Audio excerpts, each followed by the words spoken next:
All right, welcome everyone. I'm Matt Moroney, co-founder and COO of Raise Green, and this is the Power of the PPA with Raise Green. Today I'm with Steve Tomaszewski, our Director of Sales, for a quick crash course on how EPC solar installers can break into the project development game if they have a good understanding of PPA financed projects.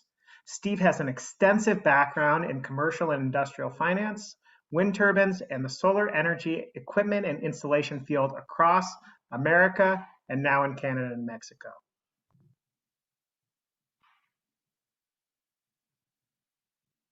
Okay, so today we're going to do a basic rundown, Matt, on how PPA works and how it fits into the financing structure. We'll also plug in how Raise Green wants to support you, and you will gain full control of your deal and pipeline rather than just getting financing and walking away. You'll actually own part or all of the project. With the help of Raise Green, a great staff, great project managers, instead of only the rigid traditional partners. We definitely welcome your questions throughout the webinar, and we'll address them at the end. You can look at our Q&A section at the bottom of your Zoom screen, and please feel free to put that in there and either ask Matt or myself questions that you might have. In case you're just getting to know Raise Green makes it easy to invest in climate solution, raisegreen.com. Please go there today. Meaning that we make it easy for regular people, instead of investing in something other than, and you want to do something for yourself to help the country go green, go Raise Green and invest directly into your solar projects and at your fingertips, and a new source of financing from impact investors, and aren't stuck relying on the only traditional financiers. Visit our website, get funded if you're an EPC or a developer, or send Matt an email at matt@raisegreen.com or steve@raisegreen.com. Matt? We've offered our innovative financing solution over the last year and a half and have had some really successful companies raising funds through our platform. We give you an access to an audience of about 50,000 potential investors, and this is growing daily as the events of 2021 have spurred so many people to get serious about investing in solar and other climate solutions. So let's get started. So why EPCs? Why are we so excited to talk about PPAs with this group today? Well, we think EPCs or installers can develop solar, and why let that cash go to someone else? So our goal is putting on this webinar is really show some basics. Now, everybody hears about the PPA, and let's dig a little deeper into it. We talk a lot about solar EPC contractors. We have great project pipelines, and they do so much to build the relationships and initiate the projects.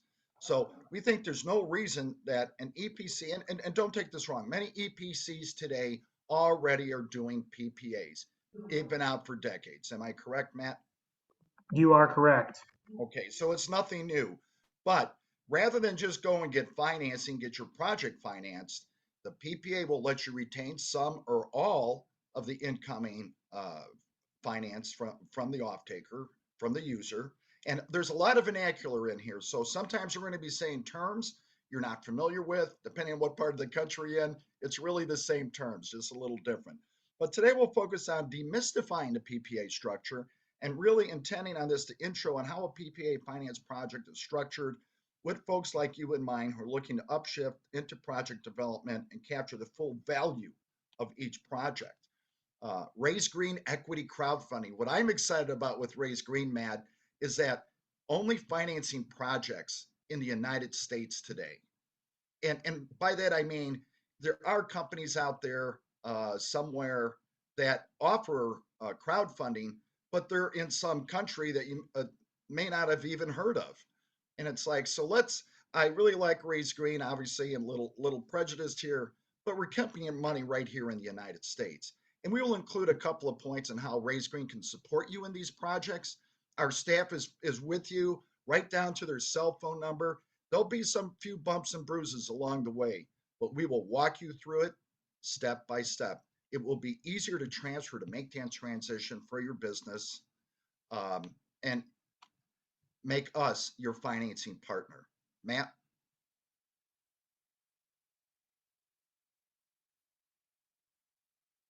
Okay, your microphone dropped off. Oh, yep, there we go. There we go, guys. Thank you for your patience. So, what do we mean when we actually say capturing the integrated value of a project? Why should an EPC be interested in pursuing more ownership of the deal? And forgive the complicated diagram here, but I think it's something that's really worth diving into a little bit. So, let's run through this.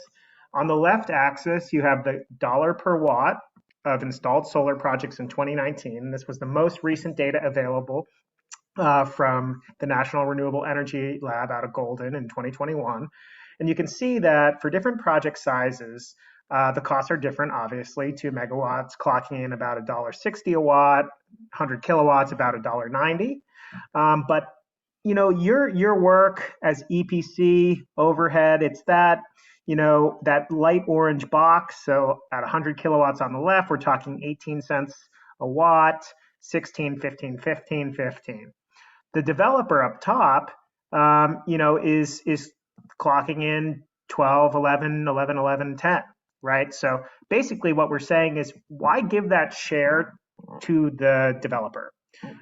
We feel that with the right support, with the right document sets, and the right access of financing, the EPCs can actually capture that value, and they can also secure their O&M contracts, because as you know, many projects get brought to you as EPCs by developers, by potential off-takers, but kind of fizzle out because they can't find financing or the right support. So instead of waiting for a developer to come pick those up, you could just pick them up yourself and make sure that these projects move through. So you may be operating today on a model where you source and spec out the project, and then you wait for financing to come through, and you're kind of like the last in line to be paid.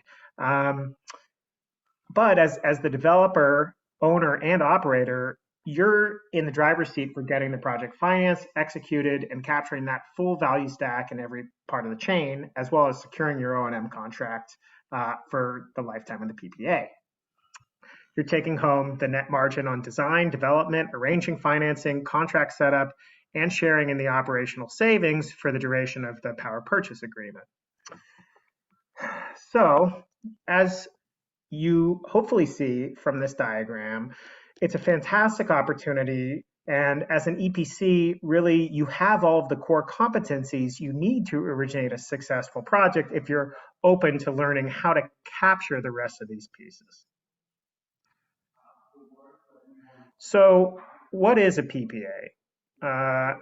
We're going to get into why the PPA has been such a successful model over the last few decades in solar, and a bit about the basics of how it works, who's involved, and what each party does. This may be basic, but we just want to kind of assume that we're all learning here, and happy to answer more advanced questions in the PPA, but let's get a proper base level. So, Steve, for anyone who's totally new to this, what are the fundamental benefits of this PPA-driven project structure? Thanks, Matt. The PPA is one of the cornerstones of the integrated project financing model today. And it's as simple as you look at the number one company in residential, Sunrun, who's producing over 264,000 installs. And moving up, and other companies, SunPower, Power Home, they go to the homeowner and say, "Do you have $20,000 or $30,000 to put solar on your roof?" And they go, "Not really." "Well, we'll finance it for you. What's the payment?" "It's X." The PPA comes in and says, "Well, wait a minute. We will manufacture and install the solar on your roof or ground mount, and then you just pay us, whatever we agree to per kilowatt hour for the next 5, 10, 15, 20 years. Now we're just going to take a 20 kilowatt unit and move it up to 2 megs. It's the same thing. But the first key benefit, the off-taker is just buying the energy. They take no risk in the ownership, operational, the maintenance, the insurance or financing of the project. And Matt, I will tell you that 95 out of 100 times when the EPC or installer goes to a bank, they are turned down, and the jest goes back to that company, and they're scrambling to get it financed. And that's what takes 2, 3, 4 months. The equipment is available, the installer is available, but the financing, because now they're looking at the return on investment. They're looking at the net operating income, the internal rate of return.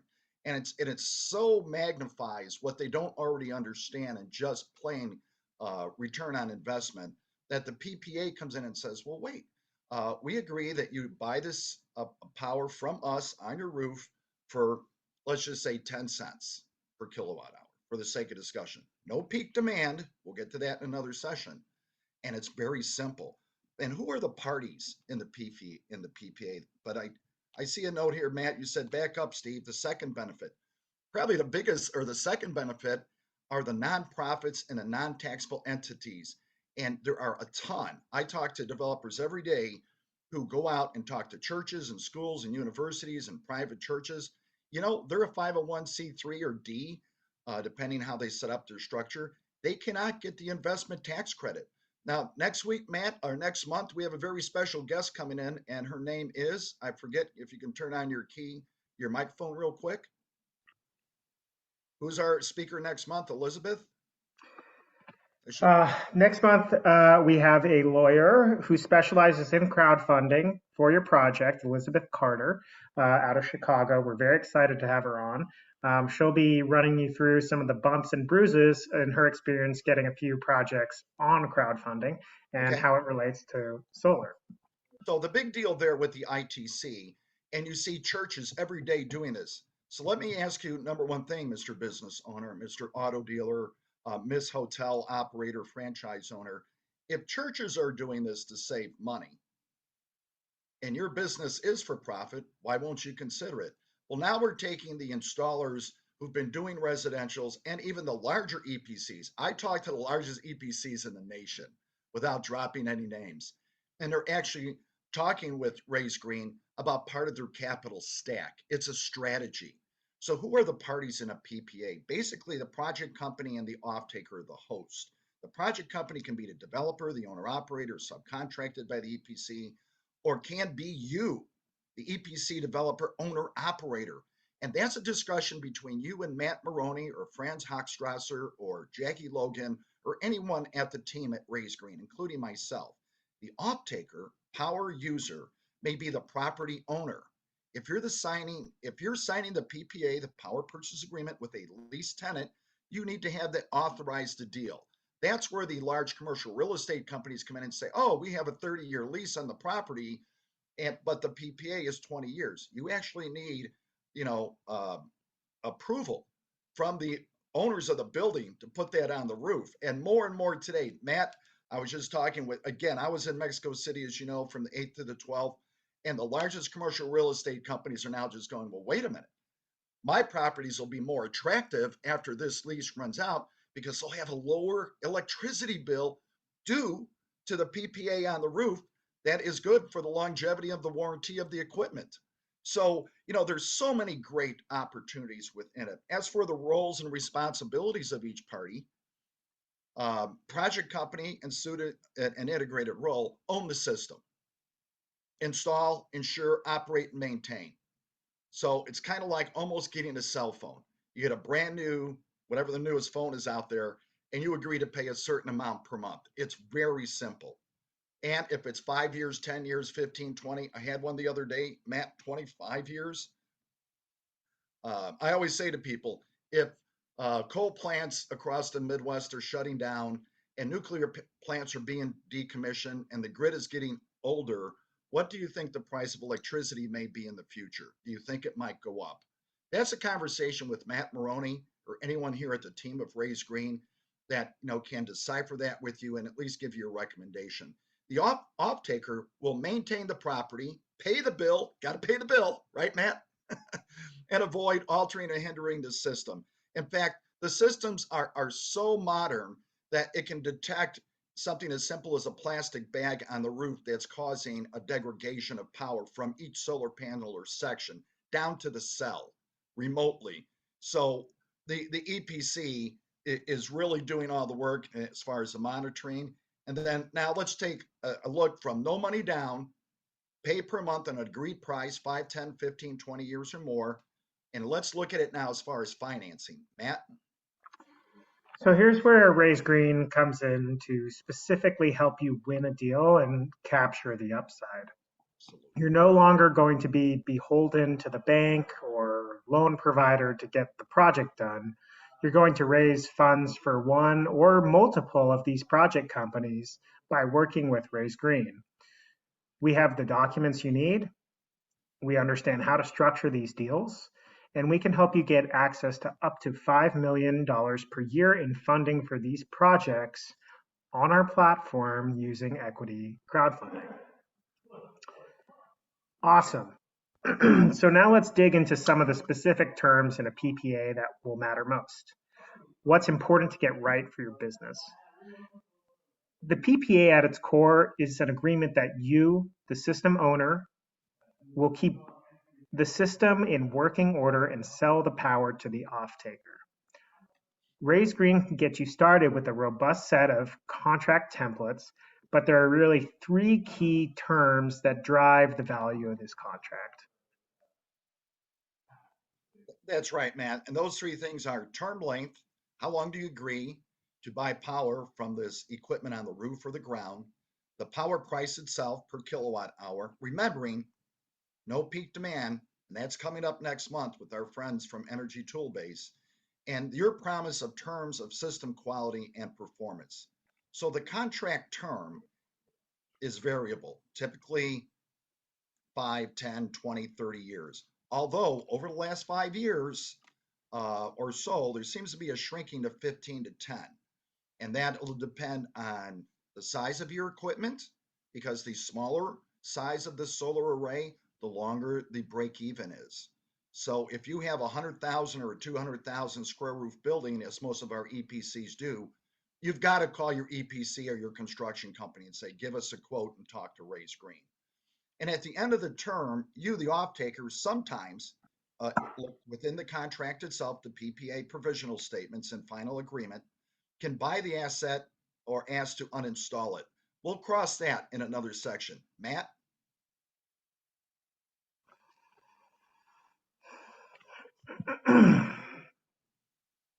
We'll just say typically the off-taker may not want to pony up the cash to buy it and then figure out and maintain it for themselves. What would you preferable, both parties, if you will, maybe just to negotiate an extension? Yeah, And that's that, right. So at the end of the contract terms where, the off-taker can buy it, but why? What do they have to gain? So, in many cases, older PPAs are just kind of renewed at current market rates. We're seeing some of that on the PPAs that have turned over that were originally written about 20 years ago. that's right. So in terms of power price and escalation per year, the power price and escalation are typically the most important part of a negotiation. If you aren't saving an off-taker money, they won't want to sign a PPA with you. So focusing your effort on a competitive PPA price per kilowatt hour while still saving your off-taker money is key to winning the contract. The escalation factor is where people typically get hung up. I see this in negotiations a lot. I want it to go up 3%. No, we can't go up 3%, 2.5. No, that's not going to work. This thing won't happen. Well, in reality, there's not too much difference in IRR between a 2.5 and a 3% inflation or escalation factor. There's not even that much difference between a 1% and a 3%. Really, the key thing is at what point does it start? So we tend to tell folks when they go and negotiate for a PPA, the advantage is that it allows the off-taker to more easily forecast their electricity expenses over the long-term period of the PPA. This is really nice for a school or a church that may be looking at their budgets on 20 or 30-year timelines and can plan out exactly how much they'll pay in electricity for the duration of the PPA. So although this kind of billing thing is somewhat new for EPCs, EPCs typically, bill their clients on milestones. 10% when we sign the contract, 40% when we have a certain amount installed, 40% on completion, and maybe another 10% on interconnection. You'll have to add another component towards invoicing on a monthly or quarterly basis against the PPA, which you can likely do in your existing QuickBooks, Bill.com, or through your accountant. So in terms of the performance guarantee and warranty, you're not promising to produce a minimum amount of power, nor to save the money relative to existing utilities in our template PPA. You're only guaranteeing that the system output won't degrade by, say, more than 15% in 10 years. Um, this performance guarantee is really kind of a tricky part, so do pay attention here. And we suggest that you brush up on recent writings from Norden Rose Fulbright. They have a fantastic blog article as well as a podcast episode running through the topic of overestimation bias in solar production forecasts.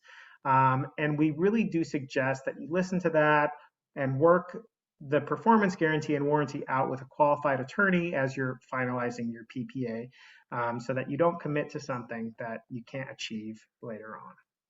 Yeah, one thing, Matt, I want to point out real quick is that this is called degradation. And generally, the equipment will degrade about 0.5% per year. So after 20 years, it's performing at 80% of its original intent. The offset to that with companies, and I've just gotten back, I don't know if you can see these or not, from Mexico. A lot of new products are out there like bifacials, which will produce over 120% as compared to a single monofacial panel, and you'll still be running at 100% in 20 years. So as we get into our web series next year, we'll be going to each one of these manufacturers and listening to them so you can learn more about which panels might be a better fit for your company. Matt? Last couple of things we covered to demystify these contracts are your rights and protections that you have. And what does the off-taker have? Transferability upon property sale. Very simply, you have a building, you own it, you're leaving it, somebody else is moving in, and we can't agree to take over the same agreement on the PPA. Property owner can either transfer the PPA to the new owner, prepay the PPA with contract sale price, again, very common, and transfer the system to the new owner or purchase the system. Quick example, you have a $5 million building, you have a $1 million solar array on your roof, you've been there 8 years, the contract's for 2 more years, you owe $100,000, you sell the building for $5.1 million. And now the new property owners look at it like this, are looking at a $5.1 million building where possibly 80% of their electricity is literally paid for, in the same building across the street for $5 million, the electricity bill is $10,000 a month. So it's a lot more to the PPA than what you're looking at. If they don't do any of the above, they will be in default, and so they'll have to keep you informed and follow up on these options. So Matt, you kind of ask people, what happens if you don't pay the bill to your utility company? What do you think the answer is?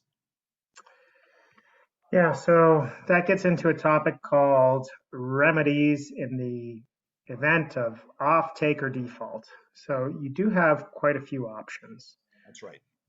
Default typically would be in the case of non-payment or insolvency, but also if they hinder or alter the system from its normal operations, like if they don't trim the trees to, keep the sun on the panels, if they put locks on the doors and you can't go repair the system, um, or if they try to actually strike a separate contract that's not allowed by the PPA.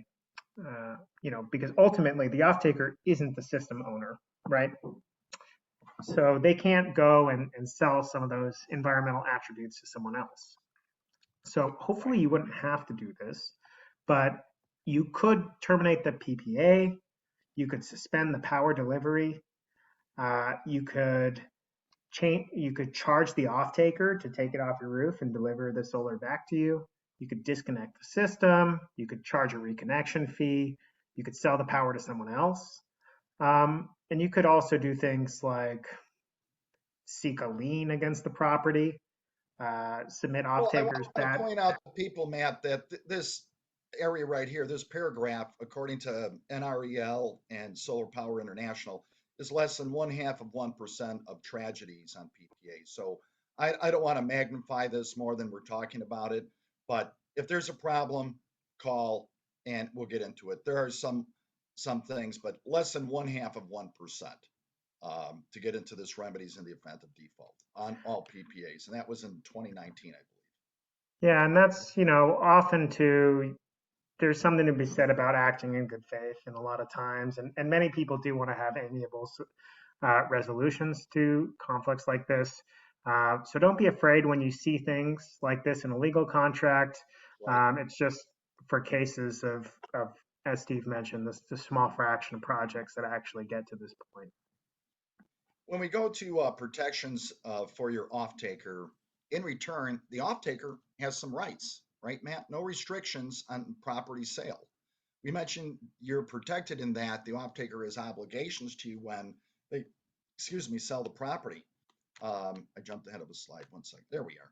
But with notice, they have the right to terminate the PPA, purchase the system, or prepay the whole thing. And I'll tell you what, again, a very small percentage do that. And on the PPA, just so we're all looking in the same direction and working with Raise Green, we're looking at the person who's going to be paying the monthly bill or the kilowatt hours to the EPC or developer. That is really, the D&B rating, the Hoovers, Dun & Bradstreet D&B, what is the capability of the off-taker to pay that bill for the term of the PPA? So then you'll get your equipment warranty and performance guarantee, as we talked about, with that degradation limit. And the degradation limit is also listed, Matt, within the equipment itself. There are warranties tied to this equipment. And one thing I want to point out here, which really makes Raise Green probably the #1 company in equity crowdfunding, in my opinion, in the United States, is that we will look at the PPA and the equipment and make sure that the equipment that they've ordered, ABC manufacturer, 650 watts, warranty for 20 years, is the same one they delivered.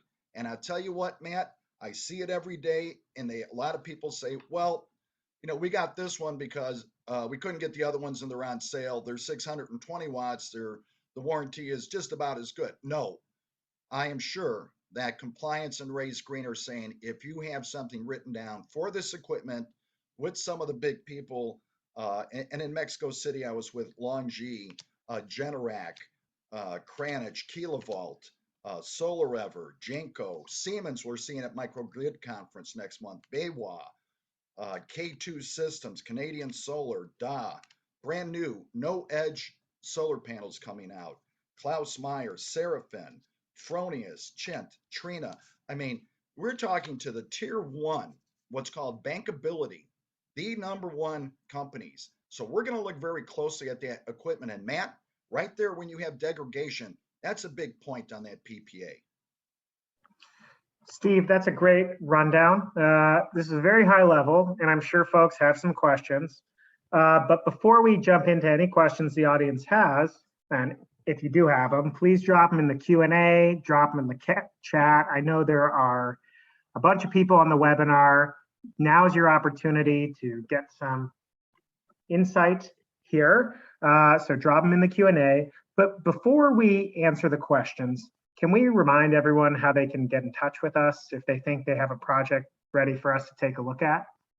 Absolutely. Matt, I'm gonna throw you under the bus here and send Matt Moroney. It's as simple as matt@raisegreen.com. It's right up there on the screen. What a great guy, co-founder of Raise Green, based in Somerville. And I believe, Matt, you're out of the country, but you're returning shortly. Hope to see you soon. I'm in Chicago. I travel the country. Steve@raisegreen.com. Go to the website, raisegreen.com. There's even a short intake form if you have a project you're looking at. And Matt, better than that, what if they have a project they haven't been able to get financing with because it's a municipality somewhere in Oklahoma and the banks aren't interested? Can they call you with that? They can call us. We can take a look. We'll tell you if we can do it or not, and we'll tell you quickly because we don't want to waste your time and we don't want to string you along if it's not going to work. And we're happy to move things through quickly. We don't really have a lot of time to wait on climate action, so we want to make sure these things move. So fantastic. Great. Let's take a look at any questions we've got. I see a few popping in the chat, and I will pull them up. Okay. I see, Kurt, you have your hand up. I'll get you next, so queue up your question. Crystal over here asks, what size solar projects do you fund?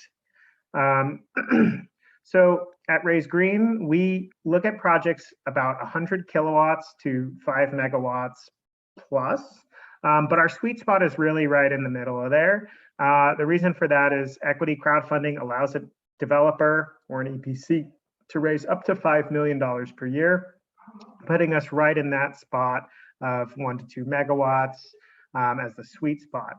So those are typically the sizes that we see coming in our pipeline, but we're also looking at projects 100, 200, 300 kilowatt sizes, and for really good, smaller, impactful projects, we'll take a look, but nothing really below 50 kilowatts. All right. Yeah, last week, real quick, we had a very large EPC in the Virginia area. I'll just leave it there. And they were working on multiple projects, and they were enthralled with the idea that they could come and help relieve part of their capital raise on several projects. So even if you are one of the top 10s, without naming names, of developer or construction companies in the United States, send Matt an email at matt@raisegreen.com or myself, steve@raisegreen.com, and let's see what we can do to try to help. Not saying that we can do everything for you, but you should have an equity crowd fund as part of your capital stack. Next question, Matt. Sure. So Kurt, I see you have your hand up. I'm going to ask you to unmute. So go ahead with your question here. Yeah, okay. I actually went ahead and typed it in here. Sorry. Well, there we go. I had hit send. There we go. Okay, fantastic. Yeah. All right. Well, then I'll take you off the spot then, if you don't mind. But I do appreciate you coming up on stage. Thank you. Okay. So Kurt asked, what are the value of the environmental and tax benefits, and who keeps them, the EPC or Raise Green? So Raise Green does not keep the RECs. They don't keep the tax equity. We really are just the source of capital that comes in.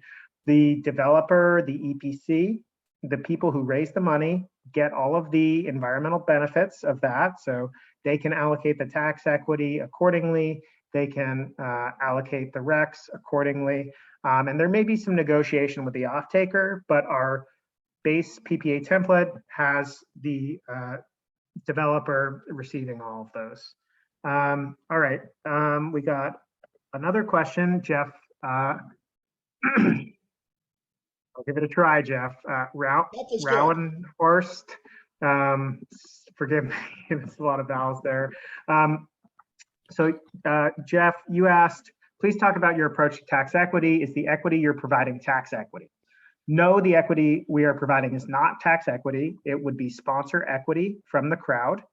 How are we valuing the ITC? So we do have a model that we use, an investment grade model that we've developed specifically for crowdfunding, solar project finance.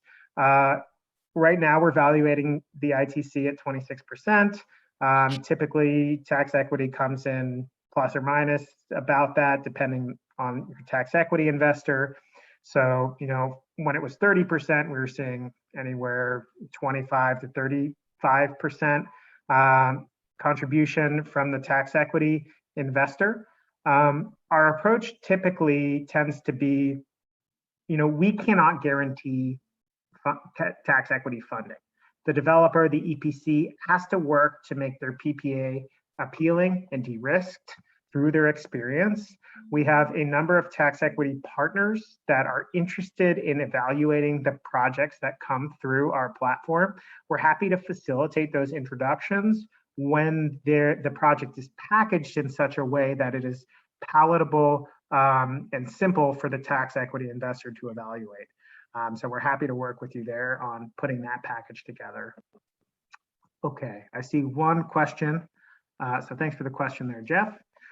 What is the justification to the customer for price escalation? My concern is that salespeople may use an unrealistically high number for market electricity price increase, whereas decreasing prices of renewables has and may continue to reduce actual market prices. My understanding is that this is the reason for decreasing term length of utility scale PPAs. Great question, James. Certainly depends on what portion of the market you're looking at. For example, in Connecticut, you see jumping of rates up 10 or 15% on an annual basis. So in a case with someone who has a PPA with a 3% escalator, that's a steal. We haven't seen electricity prices really go down nationwide, even with increasing penetration of renewables, at least for retail and commercial customers. When you're talking utility scale projects, 10, 20, 50, 100 megawatts, they don't sell directly to the customer, like in the PPA model we're evaluating now with an off-taker. They actually sell directly to the utility, or even on the wholesale market, to the grid operator, the ISO itself.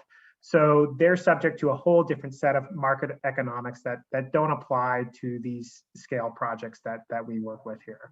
But you're absolutely right. The wholesale market for utility scale renewables has decreased the price significantly, but the utility to the customer has not fully passed those savings on, largely due to, as Steve was mentioning before, the aging of the grid, which is justifying a lot of increasing expenditures from utilities to upgrade their transmission and distribution infrastructure.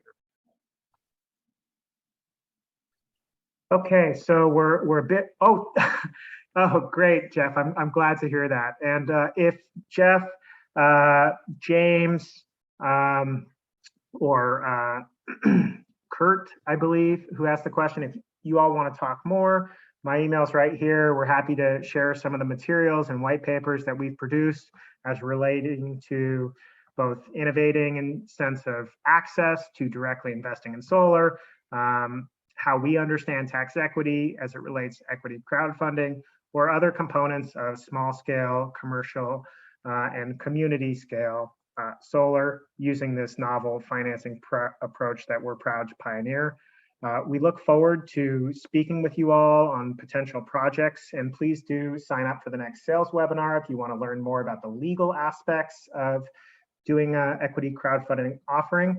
And tell your friends about us. You know, our #1 mission is to get more solar installed faster.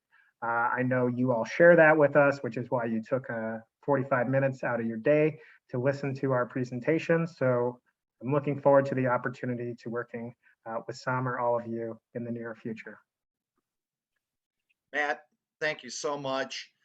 If anyone does have a question, just go to raisegreen.com or send Matt an email, Matt@RaiseGreen. It's real simple, easy people to talk to. Myself, Steve at Raise Green.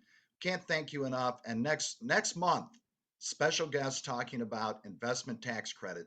Finally, back to you, Matt. We want to send a very special happy holidays out to everyone. Be safe, drive slow, and to all our military policemen and women out there, Godspeed.